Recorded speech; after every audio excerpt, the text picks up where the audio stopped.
سرخط خبرها کمبودی مهاجران کاری در روسیه قرب روبل باز بالا رفت و بوی غلیظ تشنابگاه شهر بوستون ساکنان ناحیه باباجان غفورov را ناراحت کرده است.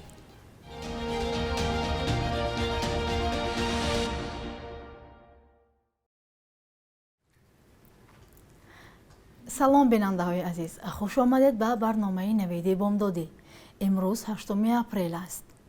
بنا به نشاندهی بانک ملی تاجیکستان صبح امروز 8 اپریل قیمت 1000 روبل روسی در بازار پولی کشور 163 سوم و 40 درم مقرر شده است، در حالی که دیروز 7 اپریل برای 1000 روبل 150 سوم و 60 درم میدادند.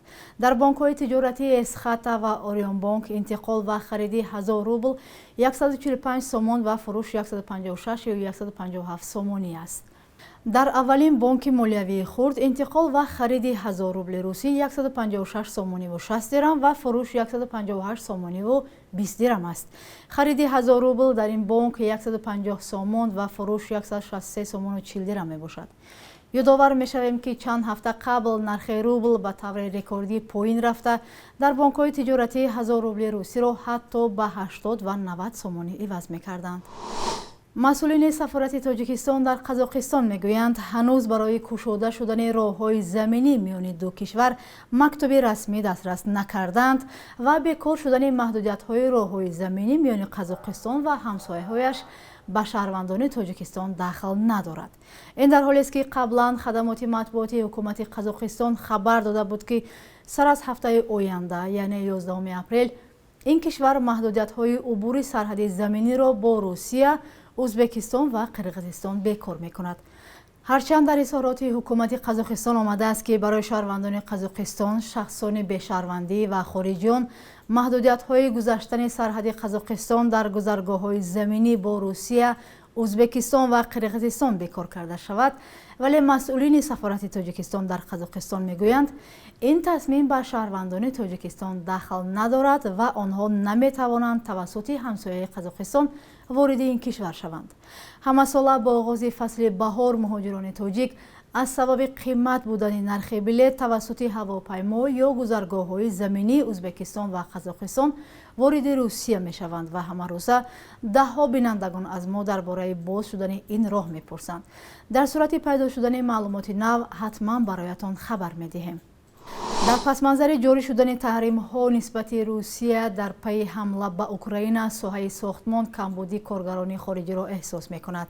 در این باره مراد حسنولین معاون سروزیر روسیه خبر داده است. قبلا در پریموری تمایل خروج مهاجران کاری مشاهده شده بود. راهبران شرکت گزارش دادند که تقریبا 5% بناکاران از کشورهای اتحادیه دولت‌های مستقل آنها را ترک کردند. ویاچسلاو پاستاونین رئیس مرکزی پژوهش‌های تحلیلی و عملی روندهای مهاجرت گفته است که شهروندان روسیه به جایهای خالی که معمولا مهاجران کار می‌کردند مراجعت نمی‌کنند. مقامات تاجیک می‌گویند سال جاری از روسیه به تاجیکستان زیاد از 60,000 مهاجر تاجیک برگشته است. چند سال اخیر بوی غلیظ تشنابگاه شهر بوستون ساکنان ناحیه باباجان غفورov را ناراحت می‌کند. این تشنابگاه را در زمان شوروی بنیاد کردند و ساکنان میگویند آن زمان چنین بوی بد نداشت. چند دهه ناحیه باباجان غفورov در پهلوی آن قرار دارد و با زیاد شدن اهالی و کارخانه‌های صنعتی شهر بوستون حالت تشنابگاه وخیم شده است. ساکنان میگویند که مقامات باید هرچه زودتر این موضع را تعمیر کند و یا جای تشنابگاه را عوض نماید. همکارمان فرزان محمدی به این منطقه رفت و از حالت کنونی آن گزارش تهیه نمود. با بیشتر شدن گرمی فصل بهار بوی نافارم و غلیظ تشنابگاه شهر بوستان هم به مشام ساکنان باباجان غفورov زیادتر میرسد. این تشنابگاه عظیم را چند محله و دهه اهالی نشین جماعت اونجی و شهرک غفورov ناحیه باباجان غفورov احاطه کرده است. ساکنان آن میگویند روز تا روز بوی بد در این منطقه میافزاید و هوای اطراف را آلوده میسازد. وقتی سایزنده تراکتور میایستاد، دو این طریق چقدر نبود، تیز تازه کردم ایستادم، آبریواش نقد بود. حاضر بعد وای من 30 سال شد، 35 سال شد می تازه کنی نیست، آب همش پر. وقتایی بود که می‌بینیم نزدیکی ما آب نمیاد دامن حوضا خوش نمیاد بیشتر. حالا همش پر. تازه کنی نیست، نگاه کنی نیست. های بچم شیش نتونست شرط خانه فرخته رسیم بزنش گفته برافت حفظه 7 سال 8 سال ایست نمی بیاد برای همه اصلا گوش بلند و اشته نمیشد بلند گوش همه میکروب تو همه موتور آدم بدادن چیزی شد. این تشنابگاه حدود 30 حوض عظیم پالایشی دارد و در مساحت بیشتر از 20 هکتار زمین جایگیر شده است. پسمانده‌های آبی تقریباً 40,000 نفر اهالی شهر و کارخانه‌های صنعتی بوستان به آن می‌ریزد. مسئولان این کارگاه جای داشتن چنین مشکل را اعتراف می‌کنند ولی میگن حالا امکان برطرف کردن آن را به طور کلی نیافتند. سفارت تاجیکستان در مسکو خبر می‌دهد که روزهای 12 و 19 اپریل سال جاری 5 شهروند تاجیکستان را که در بازداشتگاه این شهر قرار دارند به وطن برمیگردانند. در این باره کارمندان خدمات کنسولی تاجیکستان در روسیه ضمن یک ملاقات با مهاجران تاجیکی که در بازداشتگاه‌های شهر کیموفسکی ولایت تولا و دهه سخر و در کنار شهر مسکو قرار دارند بیان داشتند. دفتر مطبوعات سفارت خبر می‌دهد که مسئولین خدمات کنسولگری از احوال مهاجران در این بازداشتگاه‌های موقتی شهروندان خارجی شناس شدند.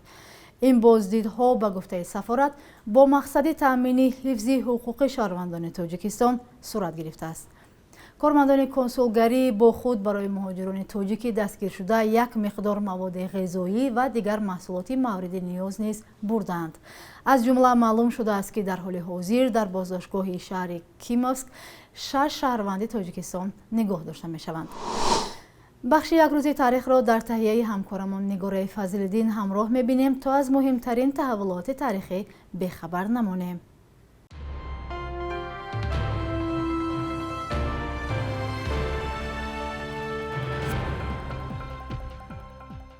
هشتم اپریل روز بین‌المللی لولیان است که به خاطر آگاهی از این مردم قدیمی و حمایت حقوق آنها پیشگیری از خشونت و تبعیض نسبت این قوم ایجاد شده است.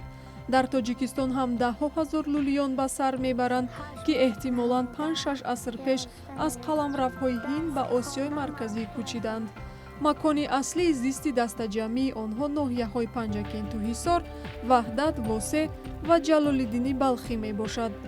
بینوایی و فقر، به تحصیل فرا گرفتن کودکان لولی و تامین امکانیت‌های برابر اجتماعی از مشکلات اصلی آنها گفته می شود. 8 اپریل سال 1992 6 ماه بعد اعلان استقلالیت فدراسیای روسیه استقلالیت تاجیکستان را به رسمیت پذیرفت. تا آن تاجیکستان، روسیه 13 جمهوری دیگر قلمرو اتحاد شوروی بودند.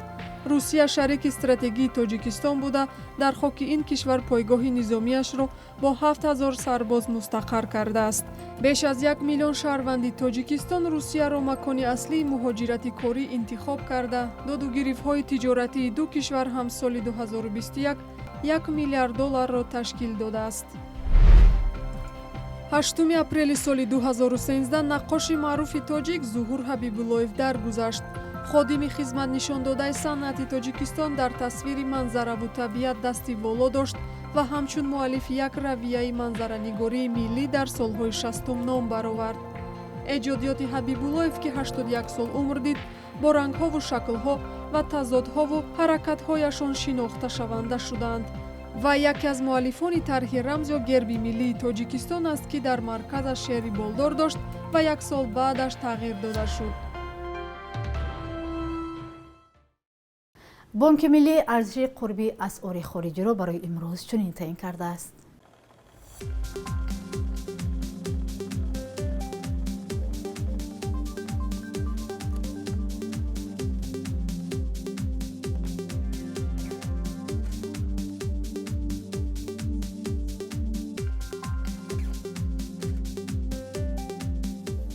بینندگان عزیز، این بود آخرین برنامه نویدی بامدادی در هفته روان.